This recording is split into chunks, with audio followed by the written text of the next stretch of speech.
Hello friends, welcome back to my YouTube channel Rathore review. इस प्यार को नाम दो अपकमिंग एपिसोड की अपडेट आपके लिए लेकर आई हूँ।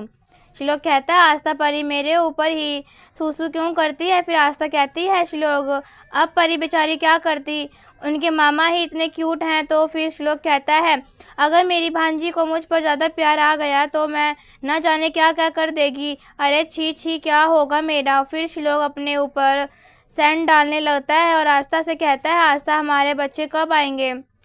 फिर आस्था चुपचाप हो जाती है। फिर श्लोक मुस्कुराने लगता है और आस्था के पास जाकर आस्था को किस देने लगता है और आस्था कहती है श्लोक आप क्या कर रहे हो, छोड़ो मुझे प्लीज़। इधर सिद्धार्थ थैले में खिलौने लेकर आता है और ज्योति के कमरे में जाने लगता है। फिर सोजल उसको देख लेती है और कहती है आप क्या कहाँ जा रहे हैं। फिर सिद्धार्थ कहता है मैं ज्योति कमरे में जा रहा हूँ उनके बच्चे के लिए खिलौने लेकर। फिर सोजल कहती है माफ़ करना लेकिन आप कौन से रिश्ते के हिसाब से जा रहे हैं, ना तो आप उनके मामा लगते हैं ना तो आप उनके चाचा लगते हैं। फिर सिद्धार्थ कहता है यह कालिंदी काकी ने भेजा है ज्योति को देने के लिए। फिर सोजल कहती है अरे हाँ समझ गया, जाओ ज्योति ऊपर है। फिर सिद्धार्थ ज्योति के कमरे में चला जाता है। इधर आस्था किचन में आती है और फिर अंजलि आस्था से कहती है क्या कर रही हो आस्था। फिर आस्था कहती है मैं ताई के लिए पानी लेने आई हूँ। फिर अंजलि कहती है रुको रुको आस्था वो वाला पानी मत लेके जाओ। फिर अंजलि अलमारी से अजवाइन का पानी निकाल कर देती है और कहती है उनको जब भी प्यास लगे तो यही वाला पानी देना और उसे चटपटा खाने को मना करना, फिर मत तो बिल्कुल भी मत देना। अभी कुछ दिनों के लिए सिर्फ खिचड़ी चलेगी समझ ला।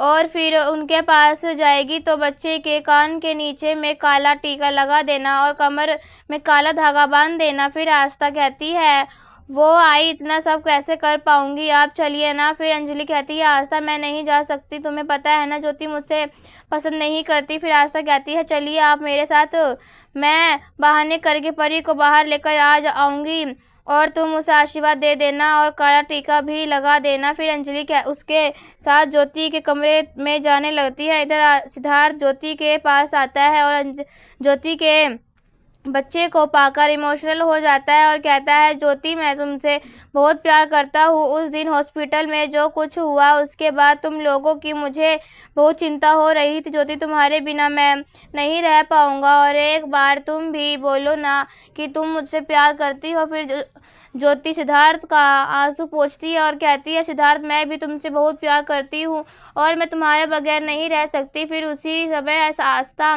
और अंजलि वहाँ पर आ जाते हैं। फिर उनकी बात सुनकर अंजलि बहुत हैरान हो जाती है और अंजलि उन लोगों के पास जाने लगती है लेकिन आस्था उनका हाथ पकड़कर उससे पीछे खींच लेती है और वहाँ से लेकर चली जाती है। फिर इधर अंजलि आस्था से कहती है आस्था तूने मुझे क्यों इधर लाया और देखा नहीं वो लड़का अंजलि के साथ क्या कर रहा था। ज्योति भी पागल हो गई है आस्था, यह सब गलत हो रहा है, साहिब को पता चला तो बहुत बुरा होगा। फिर आस्था हाथ पकड़कर अंजलि के कहती है आई प्लीज़ शांत हो जाइए, इस वक्त उन दोनों से कुछ मत कहिए। फिर अंजलि कहती है उन दोनों को तू पहले से जानती थी क्या। फिर आस्था कहती है हाँ आई मैं उन दोनों को पहले से जानती थी, आपने ताई को पहली बार खुश होते हुए देखा होगा, पहली बार उसके अपने प्यार का इजहार किया है। फिर अंजलि कहती है आस्था यह सब नहीं जानती लेकिन यह सब कुछ गलत हो रहा है। फिर आस्था कहती है आई समझने की कोशिश कीजिए।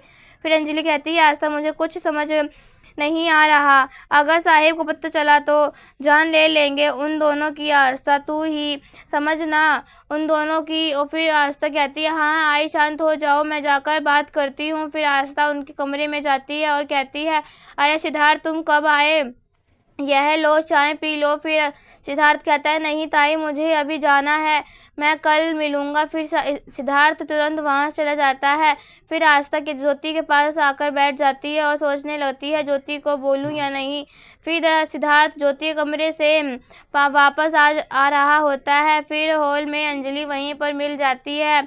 फिर सिद्धार्थ अंजलि से हाथ जोड़कर प्रणाम करता है लेकिन अंजलि उनका कोई भी जवाब नहीं देती और उसे घूर कर देखने लगती है। फिर बगल में पंडित जी आए रहते हैं। फिर अंजलि उनको नमस्ते करती है, लेकिन सिद्धार्थ को कोई जवाब नहीं देती। फिर सिद्धार्थ वहाँ चला जाता है। इधर पंडित अंजलि से कहती है, कल अपने नातिन का नामकरण होने वाला है। कल दोपहर 2:40 का सुबह शुभ मुहूर्त है। फिर ये रही पूजा की लिस्ट, यह सभी सामान लाकर मुझे दे देना। इधर सोजल अपनी आई को कॉल करती है और कहती है, आई मैं ना सोच रही हूँ कि ज्योति ताई को मैं कैसे सोने की कड़ा दूँ। फिर इतना सोने के बाद उनकी ताई बहुत गुस्सा हो जाती है और कहती है, अरे तू पागल है, ऐसे झमेले में मत पड़ और ऐसी महंगी चीज़ देने की कोई ज़रूरत नहीं है। फिर सोजल कहती है, आई मैं ज्योति ताई को अच्छा सा गिफ्ट दूंगा तो मैं सबकी नज़रों में कितना अच्छा बन जाऊंगा। मैं अच्छा रहूंगा तो बाद में भी मुझे अच्छा मिलेगा ना। फिर उनकी आई कहती है, देख कल का सोच के आज का ही नहीं बिगाड़ा जाता है। अगर तुझे कुछ देना ही है तो सोने का पानी चढ़ा के कोई बड़ा सा चीज़ दे दे। और फिर सोजल कहती है, अरे आई मैं अगर पकड़ा गई ना तो इधर से सीधा तुम्हारे घर चली जाऊंगी। देख इस घर में तेरी एक भी बात नहीं सुनूंगी। मैं जो ज्योति ताई को अच्छा सा गिफ्ट देकर ही रहूंगी। और यहीं पर एपिसोड ख़त्म हो जाता है। ऐसे ही देखने के लिए राठौर रिव्यू चैनल सब्सक्राइब करें एंड वीडियो लाइक करें। तब तक के लिए बाय बाय।